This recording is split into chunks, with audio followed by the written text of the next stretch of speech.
So I guess I got a little bit more time this morning to react to another video before I go to work. And we're going to react to the GOAT himself, Chiseled Adonis. And this video is called WWE Gotta Stop Letting This Happen. I have no idea what this man is talking about, but all I know is based upon all his other content, this video is about to be funny. And what better way to start off the day before going into work than having a great laugh and some great conversation. So before we get started, if you haven't already, hit that like and subscribe button. Go support his channel. Let's get into the video. All right, so boom. I'm so sick of this social contract, invisible line between men and women in WWE. If you watch Monday Night Raw earlier... Hold on. Is that the SmackDown Mall theme song from WWF No Mercy? Yo, those were some great... Listen, I don't care what WWF or WWE, WCW, AEW game you have played your entire life. It does not matter.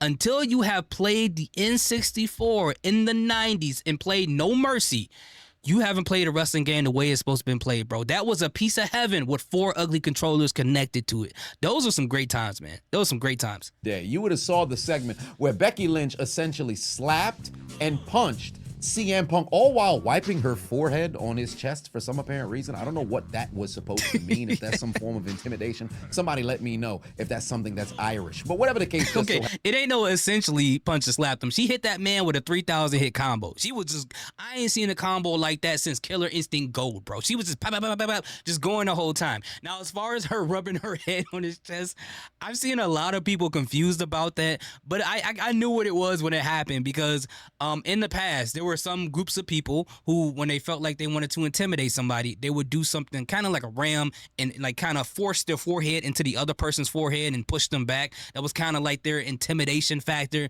But I think Becky went the comedic right?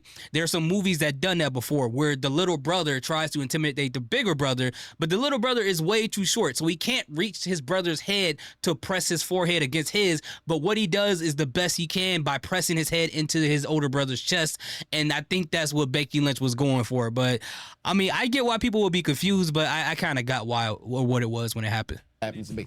I am sick and tired of this new age WWE, really since the PG era, where dudes can't lay into women. Whoa. Contextually, of course. Okay. When the women, he said contextually, guys. Relax. He said contextually. Don't come after him. Lay their hands on men. Because, of course, we're talking about outside of WWE. I completely understand the sentiment. But in the context of a wrestling show, where fighting is what's on the marquee, if you raise your hand against a fellow wrestler, all of a sudden we're supposed to believe that if this wrestler were to raise his hand back towards the assailant, who happens to be a woman, that makes him a bad guy? I'm so confused. Fucking bullshit! And we were all thinking it during the segment. Had that been Randy Orton, Becky Lynch wouldn't have even been able to finish the sentence. Moreover, she probably wouldn't even have came to the ring because you knew the RKO was coming, because Randy's one of the very few who say, wait a minute, we're all professional wrestlers, right? RKO your shit. Like, with nobody else understands this. It's very confusing. And again, contextually within a wrestling ring, because you have to understand, you're literally watching violence the entirety of the show. People get attacked backstage with tire irons, steel chairs, kendo sticks. Motherfuckers is getting jumped left and right. But all of a sudden, folks think, well, you know, it's a PG program. You wouldn't want the sponsors to think they're promoting domestic violence. You're promoting violence the entire show. Listen, I get what he means. I get his point because it makes all the sense in the world, because it's almost like having women in a NFL team and they're playing a game and they're like, you know what, if the women get the ball, you can't tackle them. Then it's like, okay, then why are they in the uniform? But in the sense of worrying about the sponsors, I think that's where it's different, because I watch a lot of independent wrestling. I see a lot of intergender matches, some crazy ones sometimes. Like, I literally just saw the feud between Matt Cardona and Shotzi Blackheart, what they've done in this haunted house, what they've done in the ring. I watched Sami Callihan destroy women in hardcore matches and death matches in the ring a lot before he retired. A lot, right? So seeing those type of matches, or even if you go back to EO versus Penta Dark or Chelsea Green, all that stuff. So, you know, seeing intergender matches like that isn't foreign to me at all. But when you talk about sponsors, especially now that WWE is getting those sponsors, unfortunately, the thing is, those sponsors have customers outside of the realm of the WWE universe, right? So those people on the outside may not understand an intergender match in context when it comes to pro wrestling. All they'll see, whether it's, pre-recorded or predetermined or whatever, is a man putting his hand on a woman, and all it takes is someone who works for those companies, if she's ever been through domestic violence or related to someone or anyone who been through traumatic situations, seeing that, to stand up and say, hey, we don't want to support this because they are supporting domestic violence. All it takes is somebody from the outside who is not a wrestling fan or work for those businesses to see that, and then go online and record a video and say, hey, Slim Jim's going crazy. They out here got men slapping women and stuff like that. And guess what Slim Jim's going to do? They're not going to sacrifice their customers based upon what's going on at WWE. I don't know who's buying Slim Jims anyways. That's a whole different conversation. But they will rather let go of WWE than to let go of the customers outside of WWE. So I think that's where the problem comes from, is the whole sponsorship situation. And WWE got to keep their product as PG-ish as possible to keep that money rolling in. You see they got all those advertisers on the mat. They want to keep those advertisements there as much as possible. But anyway, sorry for yapping. And again, contextually, we're all professional wrestlers. Yeah. Everybody's doing the same job. You mean to tell me this man can't raise up his hand in retaliation for being low-blowed in the main event and getting cost the championship? Because had it been Seth Rollins who came out and interrupted CM Punk or answered the call, because CM Punk did call for Seth Rollins to make his entrance. Had it been CM Punk who was standing there in the middle of the ring and Seth Rollins came in and answered the call, you think there would have been a conversation? No. Hands would have been thrown immediately. On site. But for whatever reason, because it's Becky Lynch and she happened to have the XX chromosome, now you can't throw hands no more. And again, the Attitude Era was a different time. Ruthless Aggression Era was a different time, bro. We had Jerry Springer. They had crazy stuff going on there. We had like stuff like cheaters. We had so many like the stuff they would say in those comedy shows and the movies, and what they would show in those comedy shows and movies was crazy. I know people nowadays think they can handle it in retrospect when they watch it on YouTube, but being there in that time was a whole different story. The world looked way different for a whole lot of reasons, bro. Time.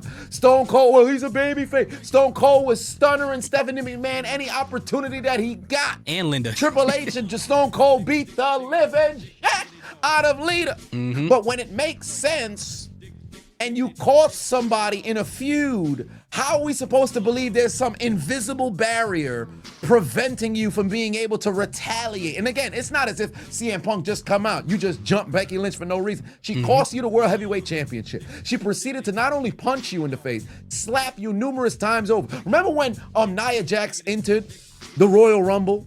And although you had the super kick from Dolph Ziggler, the 619 from Rey Mysterio, and then ultimately the RKO from Randy Orton onto Nia Jax, remember how awkward it was when she first entered? Because everybody was like, oh, do I hit her? I'm shocked. What is she here for? I don't know if we could put hands. What do you mean? Like, if you go back and you look at that moment, she entered into the Rumble and folks was like, well, what do we do? I think everybody in the crowd wanted her to get beat up so bad by those guys, especially after what happened with Becky Lynch and people knowing that she was hurting other people in the ring. And this reminds me, remember that match between Reggie and Shayna Baszler? That was the weirdest, most non-offensive match in wrestling that I've ever seen. And he ended up rolling up her, and he ended up winning the match and didn't really put any offense on her. That match was so weird. So I get what Chisholm is coming from 100%. And there's some moments contextually when it comes to a storyline and moments where a guy attacking a woman would make sense. I'm not saying they got to brutalize her, right? I'm not saying they got to turn into Rusev and Sheamus at a Clash of the Paris, right? They don't have to be Sheamus, Gunther, and Drew McIntyre at WrestleMania on a woman, but in a sense, it would have kind of made some sense there when it comes to some of these storylines. I get what he's saying. It was wrestling with dudes, but it made sense. If you were a lady who got involved in the men's business, you had to also open up the door to the fact that there's possible consequences for what it is that you got to do. Think about Mae Young, bro. She got it crazy, bro. At like 90, she was like 9,000 years old getting powerbombed through the table, bro. The way they did the Golden Girls back in the day is crazy. Okay? It's not a situation where it's on, man, I can't do nothing. I got to make sure, let me get my wife to come out of retirement in order to come and handle this That's what light CM work Punk over here. did. Like, what are we doing, son? Y'all remember 2022 and 2023 when Judgment Day interrupting everybody, right? Rhea Ripley was whipping dudes' ass damn near weekly. There wasn't a single dude who got their get back on Shorty. She was slamming Luke Gallows. She was spearing Kevin Owens. She had a one-on-one match with Akira Tozawa. Tozawa got no offense in. Mans was getting brutalized the entire match. Then finally was able to dodge Rhea on a spear in the corner. Ended up missing on his damn finishing splash. Ended up getting a riptide for his troubles. He lost in the first intergender match in years. AJ Styles done caught it. Edge caught it. Everybody was catching it. Nobody got no get back on Rhea. For years, we've been seeing, for different times, not consistent like that, but on different moments, you have ladies get involved in the men's match, and for whatever reason, the dudes got no sort of response of what transpired. You gotta trust that there's gonna be some lady who aligns with you that now goes and say, I'll take up for you, and puts hands against the lady who happens to go and gets involved in your match. I'm sick of it, fam. I'm sick of it, because again, we watching wrestling.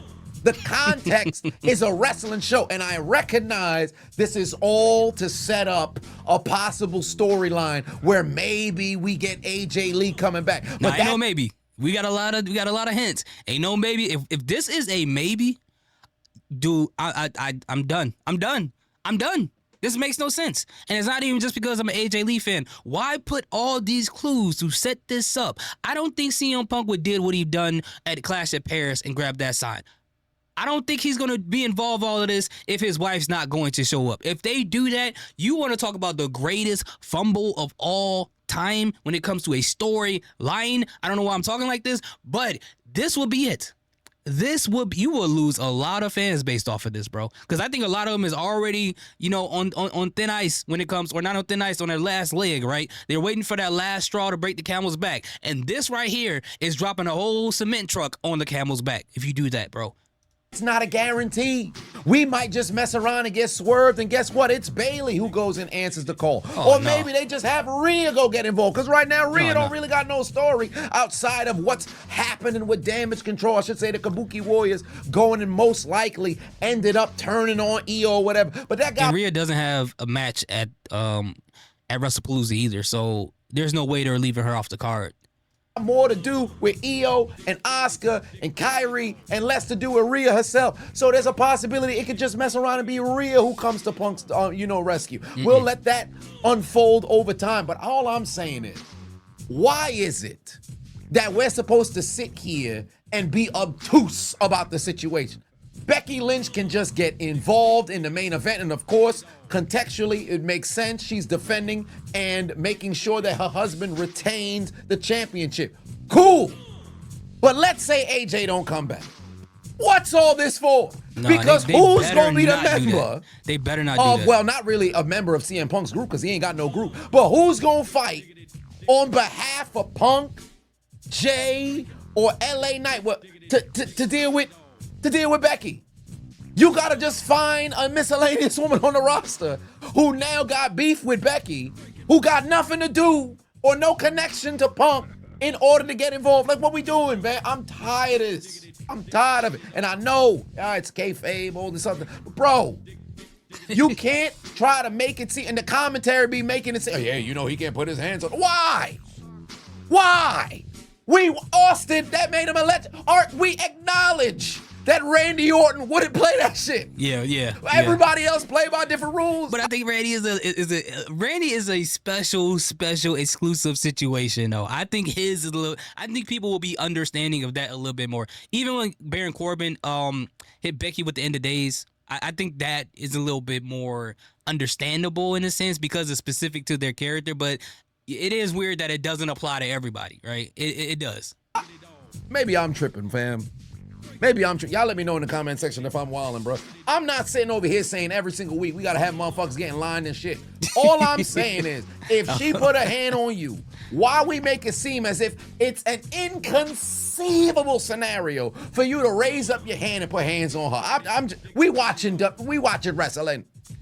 We watching wrestling. Y'all both wrestlers. She could take a bump. She took one yesterday. The way his emotion shifted from the beginning to where it is at the end is amazing. But I think, also on top of that, the way that CM Punk's character is being portrayed right now, as this person who is more mature and whatever the case may be, I think that plays into that as well. I'm not saying that's the reason. Obviously, the reason that he didn't hit Becky Lynch is because of the PG era and because of the sponsorship and because that's what they've been doing this entire time. But because of the character that he is right now, the more mature, the more put together, all that kind of things, emotionally and all that stuff. He's not a hothead. He's not a loose cannon like he was back in the day. That, he took the more respectful route. And to have his wife, handle his lightweight, like we used to say back in the day, it's just an excuse to bring AJ Lee back. And I think people are just happy about her being back as opposed to why it happened. But there are other cases in the past that was a weird situation where the man could not hit the woman no matter what she did to them. That was strange. Especially if it was a character who would seemingly be a hothead, who would unleash on a lot of these people if they did something like that to him. But I don't know. What do you guys think at the end of the day? Do you feel like CM Punk should have hit her with a GTS? Do you feel like the whole men can't touch women thing is a big deal to you in WWE? Let me know in the comment section. I would love to hear what you guys have to say. Thank you guys so much for watching. Salute. Peace. Have a great